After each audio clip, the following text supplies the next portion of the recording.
What is up, everybody? Welcome to the Uncensored Pro Wrestling Podcast. I am your co-host here, Christian Rouse, here with my buddy, my good friend, my brother. Introduce yourself, my friend. What's up, y'all? I'm Ant, and I am your current and longest reigning WWE pay-per-view champion of all time. I cannot wait to defend my title against you, sir, this Saturday at the Royal Rumble. We also have a surprise entrance too, which we'll find out when we record. But yeah, Jeez. Royal Rumble predictions coming up soon. Royal Rumble is that way, but we're not here to talk about the Royal Rumble. No, we're here to talk about what Sir Take Over. I'm gonna be We're awesome, by here. the way. I'm gonna be eating my ice cream. Well, it's not an ice cream sandwich; it's a strawberry shortcake. But yeah. So I'm not looking 100% Christian. So you're gonna have to be killing it today, because I don't know. My hair's not doing too good, not doing so well, everybody. But anyways, kill it, my friend. Take over. I'm glad to be here with you, and I'm thankful for everyone tuning in. And Christian, go on and kill it, sir. I'm ready. Hell yeah, man. Hell yeah, man. All right, well, let's get into it. So we're gonna talk about AEW Dynamite on January 18th, 2023. Um, And before we get too much into the show here, I just want to start out with talking about the obvious. We're recording this a week later, but we know that a lot of the AEW talents are dealing with sadness, followed by the passing of Jay Briscoe, who Mhm. died last Tuesday, in a car accident. I just want to say. All right, rest in peace, Jay Briscoe. One of my favorites in Ring of Honor. Huge fan. Prayers to his family, his friends. Excited to see fucking Mark Briscoe wrestle tonight. Holy shit, that's awesome. Um, so this episode was a little more kind of, you can feel the energy, not too much there tonight.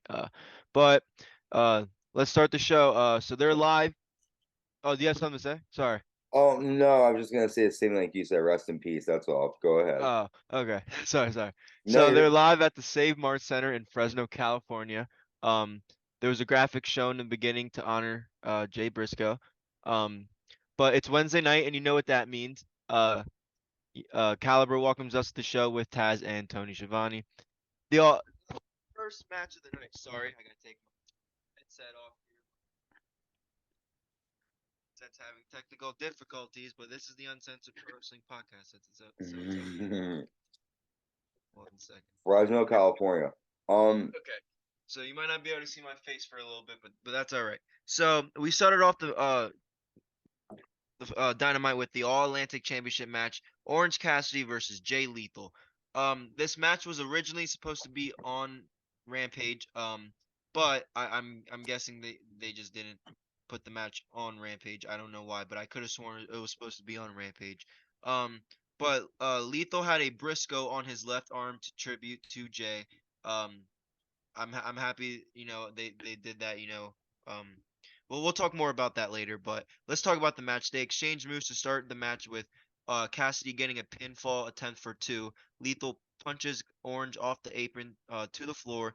Danhausen, we haven't seen show up on AEW in a little bit, shows up to check the tickets of Lethal's friends, and then the best friends show up to sit ringside.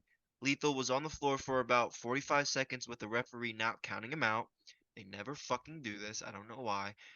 Orange Cassidy hits Jay Lethal with a suicide dive back into the ring. Lethal blocked a DDT and sends Cassidy throat first into the top rope, where Lethal tosses Cassidy out of the ring, leading to Jay tackling Cassidy back into the ring apron, followed by Lethal sending Orange into the ring post. Lethal hits a suplex followed by a chin lock. They exchange a little more, with Cassidy hitting a cross-body block off the top rope. Lethal caught Orange Cassidy coming off midair, hits him with the lethal combination, gets a pinfall at 10 for 2. Orange got up for 2 and rolled, and Orange Cassidy hits an orange punch for the win. Last match. Oh my god, I can't fucking talk about. I apologize. The match lasted around 10 minutes, and then your winner and still your All Atlantic champion, Orange Cassidy. I thought the match, I didn't think it was too good. I think this was a match that they should have just kept on Rampage. Because no one was interested in this match. and no one was gonna be interested in it anyway. Um, I don't know what they're trying to do here with Orange Cassidy. We see him getting. Listen. I know he's the All Atlantic champion, but I don't think that title really means shit yet. Um, I don't care too much about Orange Cassidy. Don't care too much about the title. I just think Jay Lethal's one of those guys who puts on outstanding matches, and he's just one of those people that's there to put over talent when he should be the one getting over himself. Um, I don't know. It was just good. They have good chemistry. They've worked together in the past. I just want to see Jay Lethal do some other shit. But real quick, before I ask about what you thought of the match, after the match, Jeff Jarrett uh went into the ring and smashes Cassidy with his guitar, but Dutt stopped that, and then Orange Cassidy did his comedy kicks to Dutt, but Dutt back out of the ring. Uh, so my and then because the reason I'm saying that is because Saheem Singh grabs both the best friends. Sorry if I mispronounce his name. I can never mispronounce his name. But my it seems like there's more tense between this rivalry. So the reason I'm mentioning that is I don't think we're gonna see this rivalry end right away. I think we are going to see something maybe on Rampage. But what do you think about this match? What do you think about Cassidy and Lethal? I didn't care. Cassie's boring me now. Like at first he was funny with the whole like stupid kicks and stuff, but like you can't really take him seriously. Jay Lethal is great at what he does, but again, he's just basically putting other people over, and they're not really using him. I think the best that they can use him, they definitely can use him in different spots. But also, I'm done with Jeff Jarrett. I'm done with Saddam Singh. I don't care about this group. I don't care about Sanjay Dutt. Um, Again, this should have been saved for Rampage. I agree with you. Nothing really special here, and I agree. The AEW All Atlantic title means absolutely nothing. Um, and it's just corny. It's very gimmicky, boring. That's just how I felt about it. I agree 100%. It's kind of just one of those titles that, it's should just stay on Rampage. But I'm happy we're finally seeing because I feel like the TNT title was that title, we just saw on Rampage. Like, for example, Jade Cargill with the TBS title, she doesn't fucking do anything with that. So it's kind of just like one of those another titles where it's the same champion who doesn't lose. I don't know, but let's talk about another match here. Tag team action: the Young Bucks versus Top Flight. Now, this match was very, very good. I thought this match was good. But I was upset with the finish, and we'll talk about that. So it's a battle between two brothers. They do a lot of fucking flips.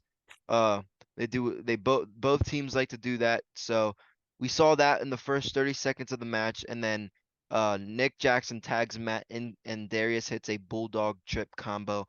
Dante tagged in with a clothesline, Darius with a suplex, Dante with the senton, and then a double team drop kick. The Young Bucks drop kick Darius onto the turnbuckle. Double super kick by the Young Bucks to Dante against the turnbuckle. Nick with a kick to the head of Darius, and Nick hit a backstabber on Dante, and he sat in the middle turnbuckle for 15 seconds, where we went into picture-in-picture break. The commercials, or I'm sorry, I'm happy that they're doing picture-in-picture break again, like I always mention. I like to see them do the action and not just go to commercial break. But the Young Bucks were in control when they came back after the picture-in-picture, where Darius tags in, hits a couple punches and a clothesline, and hits a flying splash, and then a suicide dive by Darius onto the illegal man on the floor, which was Nick Jackson. Darius jumped off the top with a crossbody block on Matt for two. Nick tagged in with a super kick on Darius. Dante tagged in. Matt tagged back in, and Matt caught Dante for a move, but Darius tripped up Nick to stop that. We see a lot of more high action here as we go into the match, and then later we see Dante sets both Bucks out of the ring, tries a move onto the floor, but the Bucks hit a double super kicks. Darius avoided the double knee attack, and Darius pinned Matt while hooking his legs for the win at a pinfall. 1, 2, 3, and your winner is Top Flight. This was an upset win. Top Flight getting the win over the Young Bucks. Of course, they are the trios tag team titles along with Omega. Um, I thought this was a really good match. A lot of high flying, a lot of gymnastic stuff. We haven't seen Top Flight really compete on Dynamite in a fucking very long time. I noticed they are always on Dark or usually on some of the YouTube shows, not even Rampage that much. Mhm. Um, but they they did a Briscoe brothers tribute after the Young Bucks losing. It felt like a big deal to watch because again, you don't see this team on uh TV as much. So good way to put this young tag team ahead, and maybe they can be some serious competitors in the AEW tag team division. But what do you think about this match, and what do you think do you think we can see more of Darius and Dante Martin in the future? I think this is a really great match. I think these two teams worked really well together because they're both brothers, so they're both gonna want to make each other look good. I thought it was just, there were a lot of flips to it, but I did enjoy it because I feel like this is the first time we've seen these two teams go at it, right? So I think it was a lot of fun. I did think the right team won. The Young Bucks don't really need this win. I feel like Right. at this point, Top Flight needed more than Young Bucks. And you know what? Maybe we'll get to see Top Flight even turn heel. Maybe they'll start to brag about the win. Who knows? But there's a lot of potential. Top Flight is an amazing tag team. Young Bucks are a great team. They're the trios tag team champions though, right? Yes. Okay, so who knows? But yeah, I think this match stole the show, obviously. We knew that was going to happen probably. But I definitely 110,000% enjoy this match. And Top Flight has a big future ahead of them. And the Young Bucks are already solidifying themselves as a great tag team. So great, great match, 100%. Well, let's talk about speaking of great tag teams, let's talk about and heels. Let's talk about uh our next segment and let's hear from the Guns, Colton and Austin. Made their entrance to give a promo when they claimed that the acclaimed, popular, and even gave their dad, Billy Gunn, some attention here, where the acclaim, Max Caster and Bowens made their entrance. The Guns tried to cut them off, but Caster told it to shut Austin's microphone off and hit his music. And as Max Caster did his rap, um, and they rapped about how they only have jobs here because of their dad, which is not wrong. But Caster and Bones went to the ring to fight with the Guns. Billy went into the ring to break up the fight and pulling them apart. Billy said that next week they're going to sit down and hash it all out. Gunn said that he had two words for them as the crowd chanted, "Suck it." The Billy Gunn said family therapy and then they all left. This was Mhm. weird. I don't I don't ever want to see the Guns ever beat the Acclaim for the tag team title. Um I don't think they're gonna get along. I think this will set a match between them at the upcoming pay-per-view, which is on March, I want to say 6th or 8th, Revolution in San Francisco.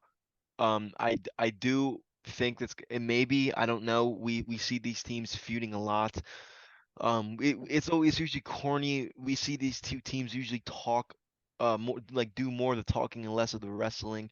Um, but it's kind of what catches my eye here is that Billy Gunn didn't let the acclaimed, go after his sons, and I get it, it's his sons, but they are not on good terms. So what do you think here? We are recording this 40 minutes before, the episode. So I'm serious. I want because this is a good time to like get your reaction to this, and I thought what do you think's gonna happen tonight on this family therapy here? And do you think we're gonna either see the acclaimed versus the Guns, or do you maybe think we'll see them, go back to the old days where they were all getting along? What do you think?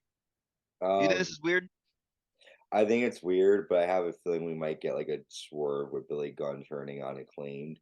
Um, Ooh, and going with the Gun Club, family therapy. The Acclaimed isn't his family. right. I agree. Like family, yeah. Um, so I honestly think at this point, um, they need to do something with this storyline because I just feel like it's not entertaining. That's just my opinion. Like I feel like there's a lot of more. I think the acclaim's entertaining. I don't think The this Acclaimed is, segment is yeah. The entertaining. storyline is just like not doing anything for me, and I think we need to do something with it. Hopefully, family therapy will last. We see of this storyline, but it probably won't be. But I guess I'm just excited to kind of see what happens in terms of I like the Acclaimed, I like the Raps, but other than that, it's just kind of like, eh. I feel a lot of this show, a lot of All Elite Wrestling, I'm not talking shit about it. It's very gimmicky. There's some points that are like, oh shit, but a lot of it is gimmicky and very cartoonish, but it's okay. I no, I agree. I agree, trust me. Well, let's talk about a backstage segment between um a man who I've talked a lot of shit on in my almost 4 years here watching AEW. Coming up on 4 years watching AEW. I this is one man who I've talked a lot of shit on, but I'm starting to grow a little bit. Let's talk about Hangman Adam Page, who was shown talking to Renee Paquette backstage, with him saying that he was feeling fine. He spoke about his win over John Moxley, saying that at least he got something by beating Moxley, even though it's not the AEW World Title. Moxley said Renee said that John Moxley, aka her husband, believes that Paige and himself push each other. Paige talked about knocking out Moxley last week. Renee asked Paige where he needed to go from here. Paige said he needs to uh med some fences and didn't want to get too specific after it looked like he was done. Paige asked Renee how he was. Renee said he's been hurt with something for the past 10 years she's known him, so he'll dust it off and be okay. And then Paige wanted to ask her something else, and then stopped himself right away and then moved along. Um, I think it looked to me here that Adam Hangman Page is concerned about, him hurting Moxley. Um, but I think he's also happy about it as well as, he should be because whoa, Moxley gave him a bad concussion that, you know, caused him to be out for several weeks.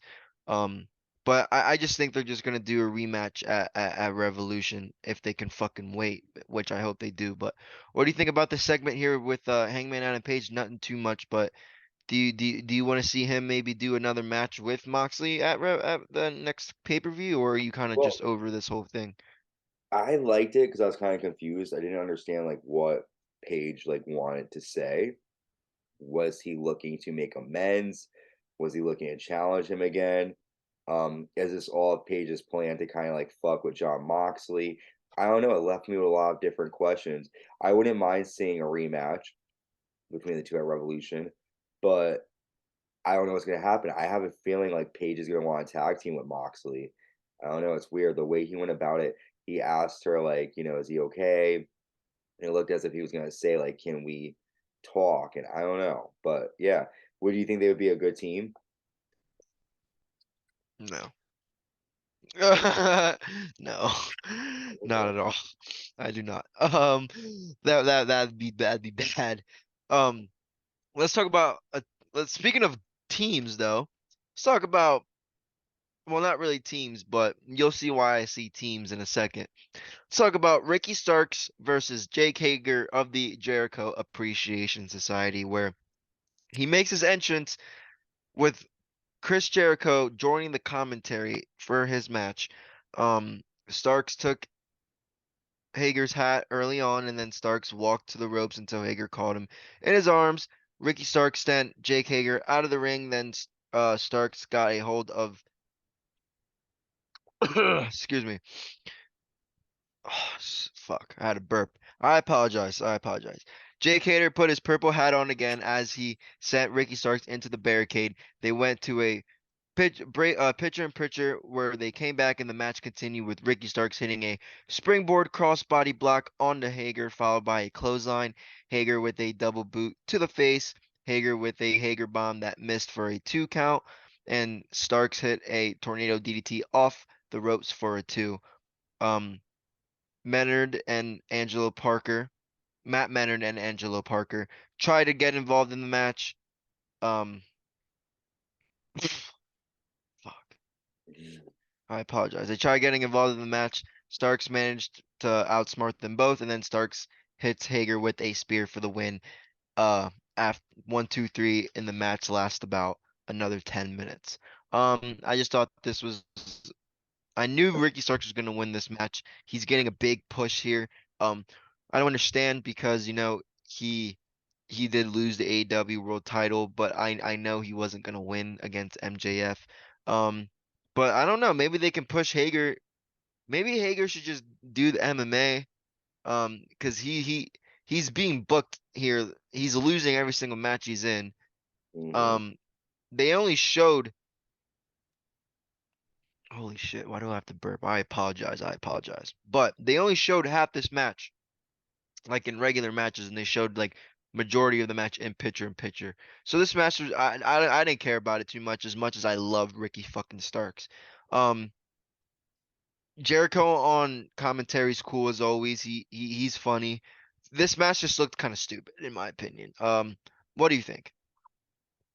Yeah, I mean, the whole focus of the match is Jake Hager's hat, and I just feel like it's stupid. I do like Ricky Starks. He's awesome. Like, that's the whole focal point of the match is his fucking purple hat. Um, Ricky Starks is good. I'm starting to really like him.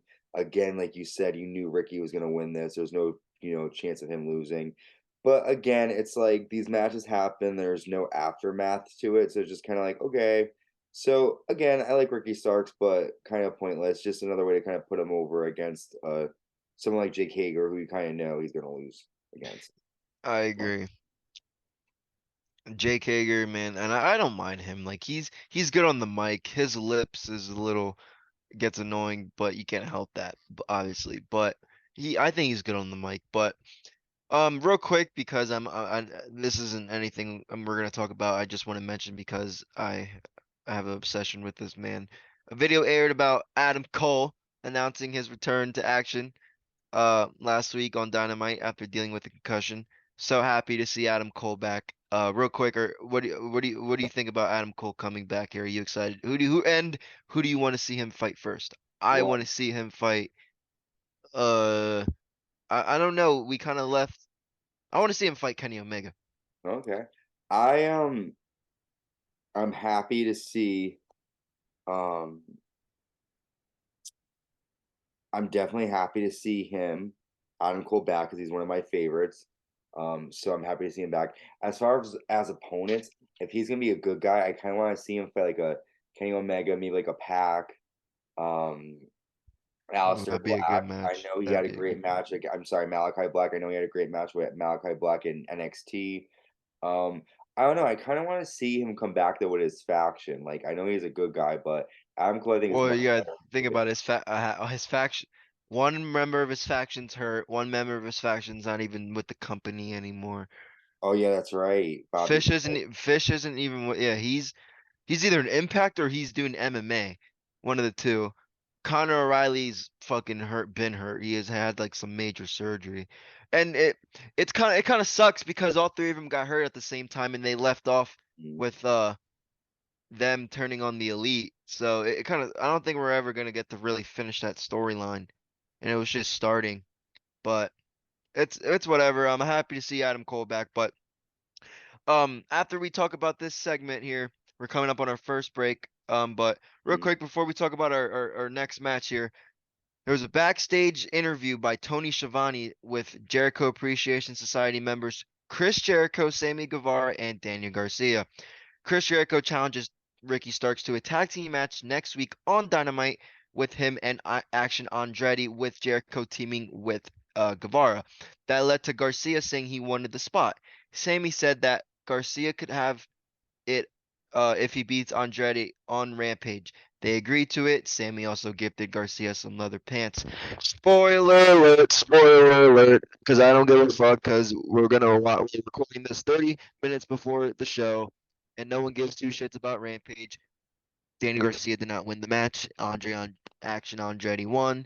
So tonight it will be Guevara and Jericho versus uh Andretti and Starks. But um, that's not important. Let's talk about this match here that I thought was fucking amazing here before we take our first break. Bryan Danielson versus Bandido. The story is that Bryan Danielson has to win every match on Dynamite until Revolution, so he gets his title match against MJF in a 60-minute Iron Man match. Both guys had J armbands tribute Jay Briscoe. Real quick, I know a lot of these guys are doing the Jay Briscoe armband thing, and I respect the hell out of it. The only thing I'm saying about it is, if you didn't know the guy like that, like these two did, because I'm saying it because a lot of guys in they were letting, like, I seen a lot of guys in the wrestling world wear him, and like I know you're just paying tribute to a good man in the wrestling world, but like there's some guys that really knew him, so I don't know. I just feel like they're doing too much with it, but Yeah. again, full respect. But Bryan Danielson got a hip toss takedown into trapping the legs and turning it into a pin attempt with Bandido kicking out. Um, Bandido hooked his legs back into Bryan's legs and then did his surfboard submission, but Bryan got out of that. Bryan did his own surfboard attempt and instead stomped out of the back of his legs. Bandido kept doing some handgun shots at him. Bryan with a running shoulder tackle, then a sunset flip attempt, and Bandido held on the hands, leading Bryan Danielson, pulling him off with headbutts. They're doing a lot of technical wrestling in this match, which is good to see. A lot of submissions. Bandito hit a unique submission, pulling on the arms, and then Bryan to the floor, and Bandito hits a suicide dive. We go to the commercial or pitcher and pitcher break, where we come back to Bandito launching Danielson into the air and then drives him into the mat first, almost flattening his face into the fucking mat, and the fans started chanting, "This is awesome," as both of them were exchanging chops. Danielson hits uppercuts and then kicks to the body, and then Bandito hits a super kick. Bryan Danielson applied a label lock submission, but Bandito tried to fight it.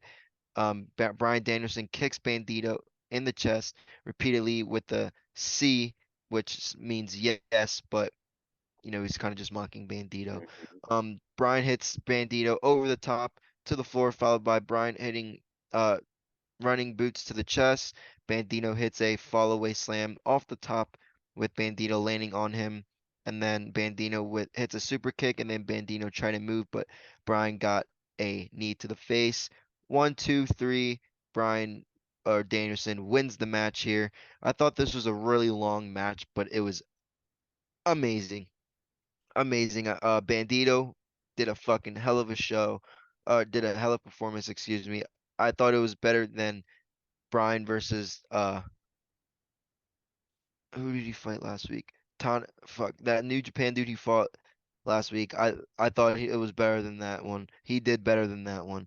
That dude. I forget his name. I apologize. They all sound the fucking same, if I'm being honest. Oh, Um, Kaniski yeah. something. Yeah. I like him, but you know Bryan Danielson's gonna win the match, obviously due to the stipulations. Um, but we saw this match was very technical. We saw a lot of submissions. We saw a lot of kicks. I'm happy. I was very happy with this match. I thought this was the match of the night. Um, Bandito, we don't see him a lot on TV, but I thought he performed very well, and I'm familiar with some of his other stuff outside of AEW. But what did you think about this match? We know Danielson's getting the wins here to set up the 60-minute Iron Man match. What do you think here? I thought it was a good match. I thought it was a very good match. I think that Danielson always looks great. Bendito, I don't really know much about him, so I can't. It's my first time really seeing him, and they both did a really great job. Holy shit, that's a big. Oh, I gotta take care of that. Let me take care of this. But yeah, that was a great match. But I gotta take care of this. Go ahead, keep on talking. No, you're good. You're good. Um, Ben, while Anthony takes care of this, I'm just gonna, because I know he's not too familiar with Bandito, I'll just give you a little. So he was good in the Ring of Honor days. Back we don't have too much time here. Um, he was good for those of you who are not familiar with him. Ring of Honor guy, very good, high flyer. Um, if you want to, if any of you guys care, watch his match with Shane Taylor at Ring of Honor Steel City Excellence 2019. Really good match. Or watch him and Rush, uh, that him and Rush match from like 3 years ago, on Ring of Honor. again, watch that if you care, because he put on a good show. Um, but we have some time here before our first break, and I'm just gonna talk about after the match. There's a message from our AEW World Heavyweight Champion of the World, Maxwell Jacob Friedman, saying he hears people saying he's not deserving of this position in the company. MJF claimed that after he's given the fans, they're all fickle. MJF said that he likes to have some fun, but the closer you get to March 5th at Revolution, the more MJF's mask will slip off. MJF said that Danielson does not want that and claimed that nobody does. MJF said even the Dragon doesn't want to match with the monster behind the mask. Just another promo with MJF trying to make himself look like a threat, even though he barely wrestles anybody. And we're just gonna see the match. So real quick, Anthony, before we take our first break, what do you think about MJF's promo here? And how do you feel about do you want to see this match happen at Revolution? Um, yeah, I'm excited to see this. I'm excited to see MJF and Bryan Danielson again. I don't know if I really want to see it for an hour, but I mean, it's definitely the buildup has been very good. So yes, I'm excited to see this. But yeah, we have less than a minute, so I'm gonna throw it back to you. I'm definitely excited to see this match though. Bryan Danielson. I hope he wins. Go ahead. Absolutely, man. So we're gonna take our first break now, but when we come back, we're gonna talk about something interesting here. A little twist in the AEW women's division between Saraya, Toni Storm, and Akira Shida. So, well, when we come back, we'll talk more about them three, but a little twist. We'll be back. Stay tuned. What is up, everybody? Welcome back to the Uncensored Pro Wrestling Podcast. I'm still Christian. That is still Ant. And before we went to our first break here, I was talking about some little bit of a change. So this was very interesting, Anthony. And me and you talked a little bit about this off the air before we started recording, but they showed Saraya Toni Storm backstage. I'm sorry. They showed Saraya Toni Storm and fuck, I always mispronounce this bitch's name. Hikaru Shida. Hikaru Shida talking about last week. Saraya and Storm complained about AEW original women that don't like them being around. They weren't happy about um Shida using a kendo stick last week that cost them the tag team match. Toni Storm is in action next, and Saraya told Shida to stay in the back. I thought it was, you know, I thought uh Shida was gonna be the one to go heel, but I guess Saraya and Toni Storm are gonna go heel now, and she's gonna team with um Baker and Hater. I don't know, it's kind of weird, but we know that as of right now, Dr. Britt Baker is hurt. I got the news like like an hour ago, honestly. So that kind of changes everything. So maybe we'll see Sheeta step in with Hater if we do see this rivalry go more. But what do you think about Saraya and Toni Storm going heels? They've been baby faces I think Toni Storm's been a baby face her entire fucking career. So I think it's good. I've wanted to see Paige Saraya go heel for a long time. Yep. What about you? What do you think about them going heel? Um, I'm happy to see it. I'm glad there's a different storyline in the women's division. Um, it's it's I think it's different. The division is usually just like good guy versus bad guy. Now we have a storyline where it's like I think the women division in AEW sucks. We are the better women because we came from a different company. I'm more interested in that than seeing Nyla Rose versus Jamie Hayter. Like at least there's more to the storyline. I'm excited to see Tony Storm and Saraya as bad guys, though. I'm excited for the heels to take over. Saraya's a great heel, and Tony Storm, I think she was a heel for a little bit in NXT, but Was she? yeah, for a tiny bit. Hmm. But she really didn't do well with it.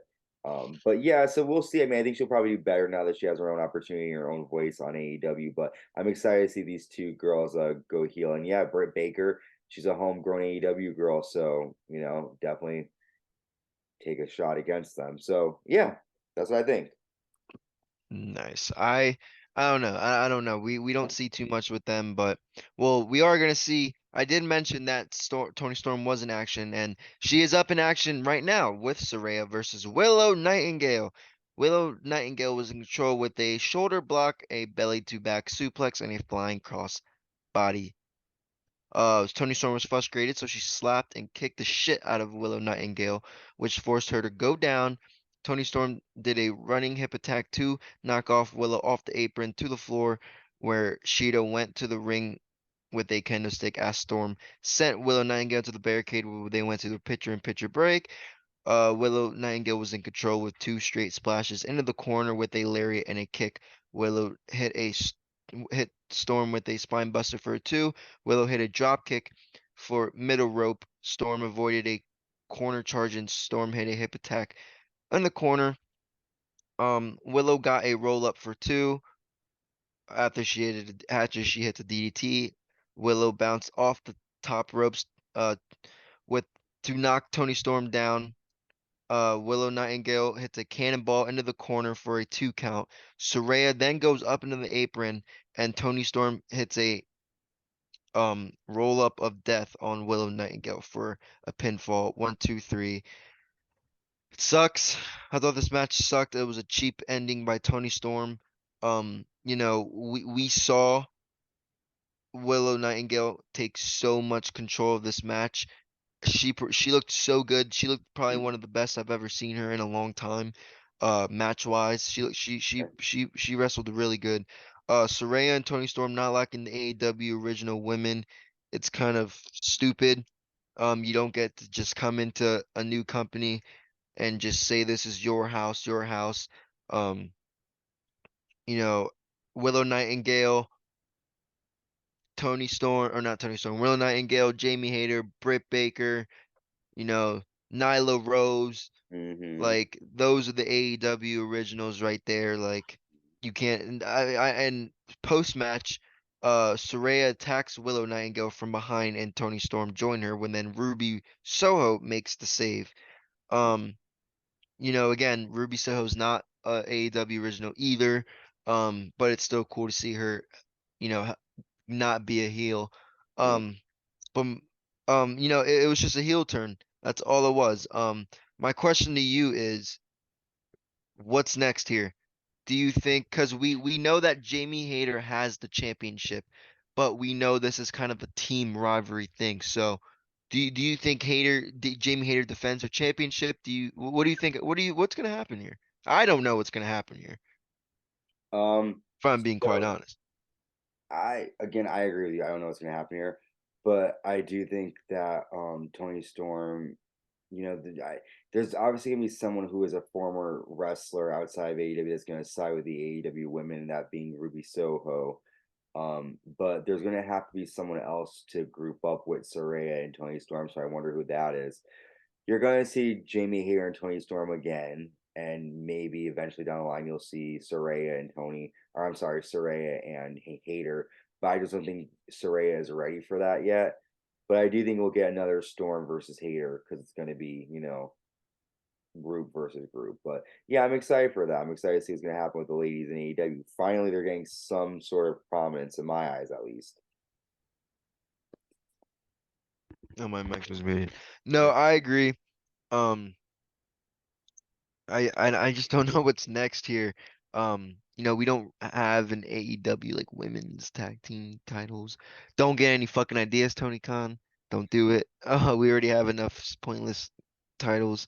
Um, Coming up next is our main event, and it is Darby Allin defending his TNT title against uh Kanu I can't pronounce it. Kushida. Is this dude's name?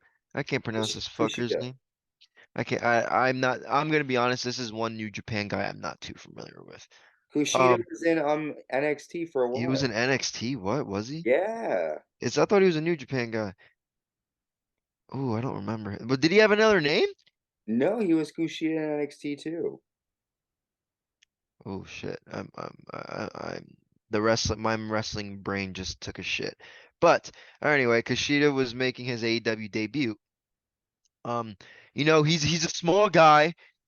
He's about like 170. Darby's about like 170. So this was a good match. I thought it was at least. Darby Allin hits a right shoulder tackle and then hits a double leg trip and then they do a bunch of armbar submissions on each other. Darby Allin avoids going on the floor and then sends Sheeta into the barricade back into the ring. Kushida kicked the left arm and then worked over Darby's arms, and then Darby jumped over, charging at him, and then he went for a back attack, but then Sheeta went for a kick. Darby Allin's avoided it, and Allin hit a code red move into a pin attempt for a 2 count. Darby jumped off the top with a cannonball onto Sheeta's friends from LA Thanks, Dojo. Mom. Kushida hit a running armbar to the floor. Don't worry, Anthony's mom. I'm making this very, very quick. Darby Allin fired off with some forearm shots. He took some rough bumps here. The referee was doing a slow count as they both went out of the ring. They both got into the ring, went onto the apron. They both went to the top rope with Sheeta hooking onto the left arm, leading into a suplex off the top rope. Sheeta applied a hoverboard lock onto Darby's left arm. Darby got out of that, hooked the legs for a Last Supper bridge back for a pinfall attempt. Winner, and you're still your AEW TNT champion, Darby Allin. I thought it was a really good match with Sheeta on the offense most of the part. He did a lot of stuff with that left arm. But Darby was able to counter most of it. They're both, like I said earlier, they're both two small dudes. They both don't even weigh 200 pounds. So I knew there was going to be a lot of high flying, a lot of, you know, bullshit that could, I like, a lot of people like to come at for not it being wrestling, just a bunch of stunts. But I thought Darby was selling it. The match ended. Both shared some respect for each other, gave each other a handshake. So real quick before we end this show here, and we get ready to watch Dynamite in 7 minutes, what do you think about this main event here? And you know, we know what's next for Darby. He's gonna do some more open challenge matches, but who would you like to see step up to the plate and fight Darby Allin for the TNT title? I want to see someone who we haven't seen in a long time. Miro, we haven't seen his ass in a long time, and I know they fought before, but I Ooh. don't know. I just want to see someone new. I'm tired of seeing the same people. But Darby Allin did really have a good match with Kushida. I don't know. I feel like we're gonna get random people up into Revolution. Who do you think he's gonna fight? I kind of agree. I think we're gonna get random people up to Revolution, but I don't know who they would put him against at Revolution, if I'm being quite honest. So we're just gonna have to keep watching. Real quick before we end it, my question to you is, what do you think the moment of the night was? It could be your favorite match, it could be your favorite segment, it could just be something specific that caught your eye. But what to you was your favorite part about this episode of Dynamite? Two things: the Young Bucks and Top Flight tag match, and seeing Saraya and Toni Storm turn heel. Those are the two things I was most excited about, and those are the two things, the continuations I want to see with this episode of Dynamite coming up. For me, and that's really good.